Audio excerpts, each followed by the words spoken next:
जय हिंद बच्चों, आज हम आपके सामने बैक्टीरिया और बैक्टीरिया के प्रकार के टॉपिक पर चर्चा करेंगे। यहाँ जब हम बात कर रहे हैं बैक्टीरिया की, इस बात पर ध्यान दीजिएगा। बैक्टीरिया जिसे हम जीवाणु, इसकी खोज 1676 में एंटोनी वान ल्यूवेनहॉक नामक वैज्ञानिक ने की थी।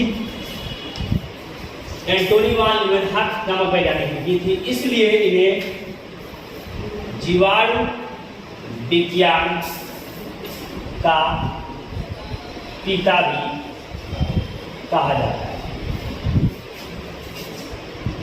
जीवाणु की खोज 1676 में एंटोनी वान ल्यूवेनहॉक, इसलिए इन्हें जीवाणु विज्ञान का पिता कहा जाता है। और जीवाणु, मैंने कहा था कि जीवाणु सिंगुलर, इसके लिए जो शब्द होगा सिंगुलर, यानी एक रूप में, एक वचन रूप में इसे बैक्टीरियम कहेंगे। और बैक्टीरियम शब्द का इस्तेमाल एरेनबर्ग नामक वैज्ञानिक ने किया था। बैक्टीरियम शब्द का इस्तेमाल एरेनबर्ग ने किया था। जीवाणु सूक्ष्म जीव विज्ञान के अंतर्गत भी इसका अध्ययन किया जाता है। और सूक्ष्म जीव विज्ञान के जब पिता की बात करते हैं तो लुईस पास्चर को फादर ऑफ माइक्रोबायोलॉजी के नाम से भी जाना जाता है, तथा एंटोनी वान ल्यूवेनहॉक को फादर ऑफ बैक्टीरियोलॉजी के नाम से जाना जाता है। यहाँ जब हम बैक्टीरिया की बात कर रहे हैं, मैं यहाँ पे बैक्टीरिया की फ्लैजेला के आधार पे बात करेंगे, बैक्टीरिया के सेप के आधार पे हम बात करेंगे, और उसके साथ साथ gram positive gram negative bacteria पे भी हम चर्चा करेंगे। यहाँ ध्यान दीजिएगा कि हम सेप या आकार के आधार पर बात कर लें, आकार सेप के आधार पर हम बात कर लें तो बैक्टीरिया जो होती है वो भिन्न भिन्न प्रकार की होती है। पहली जिसे हम बोलते हैं कॉकस बैक्टीरिया या कोकाई, इसे बोलते हैं कॉकस काकस बैक्टीरिया। इसे बोलते हैं गोलाकार बैक्टीरिया। क्या बोलते हैं? गोलाकार।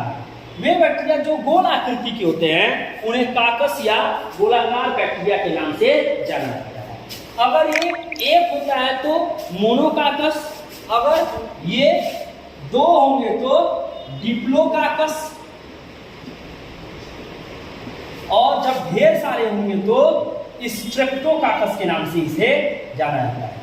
जब एक होंगे तो मोनोकाकस, दो होंगे तो डिप्लोकाकस, ढेर सारे गोल बैक्टीरिया लगे होंगे तो स्ट्रेप्टोकाकस के नाम से इसे जाना जाएगा।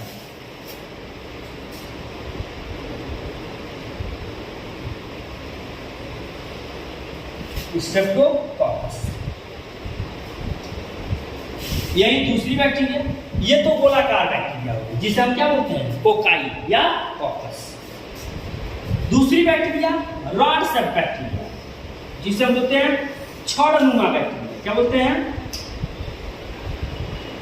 छड़नुमा से बोलते हैं रॉड शेप्ड बैक्टीरिया। जब रॉड शेप बैक्टीरिया की बात करते हैं तो इसे नाम देते हैं बैसिलस बैक्टीरिया। क्या नाम देते हैं?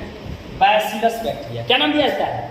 Bacillus bacteria. ध्यान दीजिएगा कि जब हम बात कर रहे हैं बैक्टीरिया की तो बैक्टीरिया की खोज एंटोनी वान ल्यूवेनहॉक ने 1676 में की थी। कहीं कहीं आपको 1674 देखने को मिलेगा, मैंने इस बात पे डिस्कस किया हुआ है। एंटोनी वान ल्यूवेनहॉक को जीवाणु विज्ञान का पिता कहा जाता है। और बैक्टीरिया शब्द बैक्टीरियम के रूप में एरेनबर्ग नामक वैज्ञानिक ने इस शब्द का प्रयोग किया था। आकार के आधार पर बात कर ले, हम शेप के आधार पर बात कर रहे हैं, बैक्टीरिया जो गोल होंगे उन्हें हम कॉकस बैक्टीरिया, जो बैक्टीरिया राड या छड़नुमा होंगे उन्हें हम बैसिलस बैक्टीरिया, जो बैक्टीरिया तीसरी कामा के आकार की होंगी उन्हें विब्रियो बैक्टीरिया के नाम से भी जाना जाता है। कामा शेप या कामा के आकार बोलते हैं कामा शेप, इसे बोलते हैं विब्रियो बैक्टीरिया। क्या नाम जाता है? विब्रियो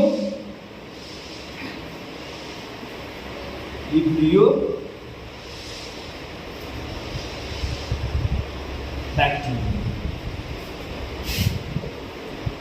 बैसिलस बैक्टीरिया को छड़नुमा बैक्टीरिया कहा जाता है। अगर ये दो रॉड से बैक्टीरिया के साथ लगे हों तो इसे कहेंगे डिप्लोबैसिलस।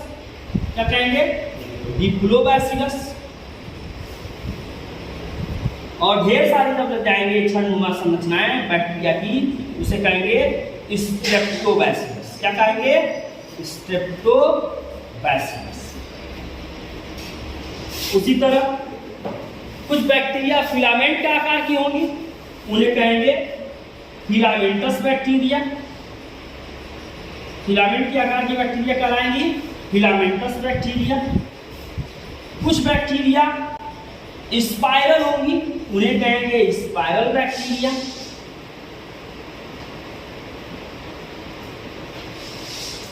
Filamentous bacteria, spiral bacteria. यहाँ बैक्टीरिया आकार के आधार पे coccus bacteria, bacillus bacteria, comma shaped bacteria, filamentous bacteria, spiral bacteria के नाम से जाना गया है। ये बैक्टीरिया किसके आधार पे हुए? ये इनके आकार के आधार पे हुए। फिर हम बात करते हैं, ध्यान दीजिएगा, कि फ्लैजेला के आधार पे बैक्टीरिया के प्रकार। कसाब के आधार पर जो फ्लैजेला बेस्ड बैक्टीरिया होंगे, कसाब के आधार पर वो बैक्टीरिया निम्न प्रकार के होंगे। सबसे पहले हम बात करते हैं, जिस बैक्टीरिया में फ्लैजेला नहीं होगा उसे कहेंगे एट्राइकस, और जिस बैक्टीरिया में फ्लैजेला होगा उसे हम कहेंगे ट्राइकस। जिस बैक्टीरिया में फ्लैजेला होगा यानी जिसमें कसाव जैसी संरचनाएं होंगी उन्हें हम कहेंगे ट्राइकस, और जिसमें नहीं होगा उसे हम कहेंगे एट्राइकस। इसका विशेष काम है, ये इसके मूवमेंट में, चलने में सहायक होते हैं। इस बात को ध्यान दीजिएगा। अगर बैक्टीरिया के पास फ्लैजेला नहीं है, लिख सकते हैं फ्लैजेला एब्सेंट, तो इस बैक्टीरिया को कहेंगे एट्राइकस। और फ्लैजेला अगर प्रेजेंट है, फ्लैजेला प्रेजेंट है, तो तब इसे कहेंगे ट्राइकस। इस बात को ध्यान दीजिएगा। ट्राइकस यानी वो बैक्टीरिया जिसमें फ्लैजेला होगी। और फ्लैजेला के होने के आधार पे, न होने के आधार पे तो मैंने बोल दिया कि जिस बैक्टीरिया में फ्लैजेला नहीं होगा उसे क्या कहेंगे? एट्राइकस। और जिस बैक्टीरिया में फ्लैजेला होगा उसे हम कहेंगे ट्राइकस। अब ट्राइकस की बात करते हैं तो इसे कई भागों में बांटा गया। एक को कहा गया मोनोट्राइकस,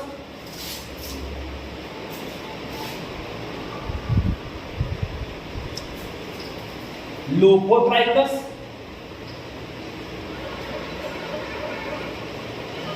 एम्फीट्राइकस,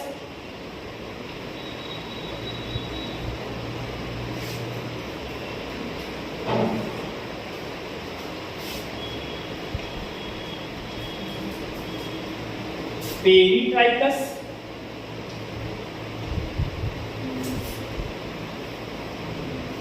और होलोट्राइकस।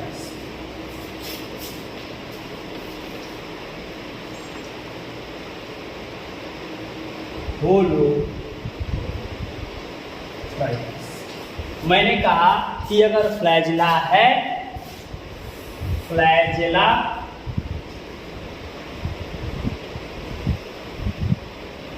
उपस्थित, तो बैक्टीरिया इतने प्रकार के, पहला मोनोट्राइकस, दूसरा लोपोट्राइकस, तीसरा एम्फीट्राइकस, चौथा पेरीट्राइकस, पांचवा होलोट्राइकस, और एट्राइकस तो एक अलग प्रकार है। अब मोनोट्राइकस नाम से स्पष्ट है कि जब बैक्टीरिया में फ्लैजेला कितना होगा? एक होगा। जब बैक्टीरिया में फ्लैजेला किसी एक तरफ मौजूद होगा, उसके बॉडी में एक तरफ फ्लैजेला पाया जाएगा, एक फ्लैजेला की उपस्थिति होगी, उसे कहेंगे मोनोट्राइकस। अगर किसी बैक्टीरिया में फ्लैजेला एक तरफ तो हो लेकिन उसकी संख्या क्या हो? ढेर सारी हो, जैसे चोटी होती है ना बाल की और ढेर सारे लगे हुए होते हैं उसमें बाल, उसी तरह जब फ्लैजेला बैक्टीरिया के एक साइड ढेर सारे निकले होंगे, लगे होंगे, तो उसे कहेंगे लोकोट्राइकस। क्या कहेंगे? लोकोट्राइकस। इसे बस इतना समझ जाइए कि पीछे लटकी हुई एक तरह से चोटी है बालों की। अगला एम्फीट्राइकस, वे बैक्टीरिया जिस बैक्टीरिया में फ्लैजेला दोनों तरफ लगा हुआ, मतलब इधर भी ढेर सारे फ्लैजेला लगे होंगे और दूसरे तरफ भी ढेर सारे फ्लैजेला लगे होंगे, इसे कहेंगे एम्फीट्राइकस। और जब बैक्टीरिया में फ्लैजेला इसके किनारे किनारे भाग के किनारे पेरीफेरी लगे होंगे, तो चारों तरफ किनारे किनारे लगे होंगे, तो उसे कहेंगे पेरीट्राइकस।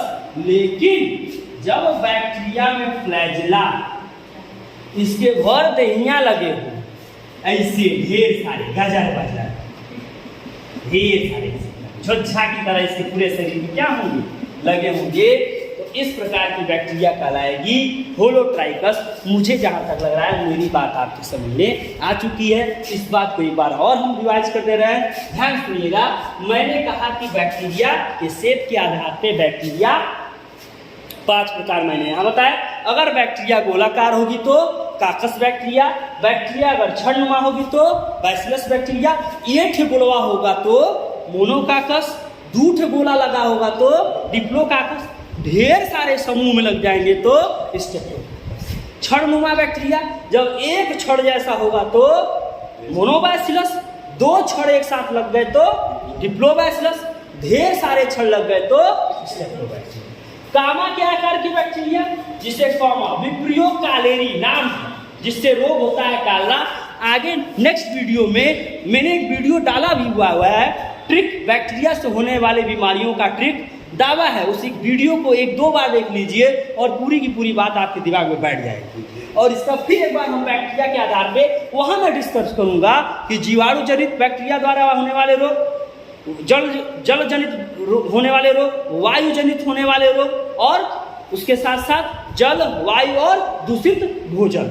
इस आधार पे हम बैक्टीरिया से और तथा मिट्टी में उपस्थित बैक्टीरिया से होने वाले रोगों के आधार पे हम एक एक बिंदुओं पे चर्चा करते हुए आगे बढ़ेंगे।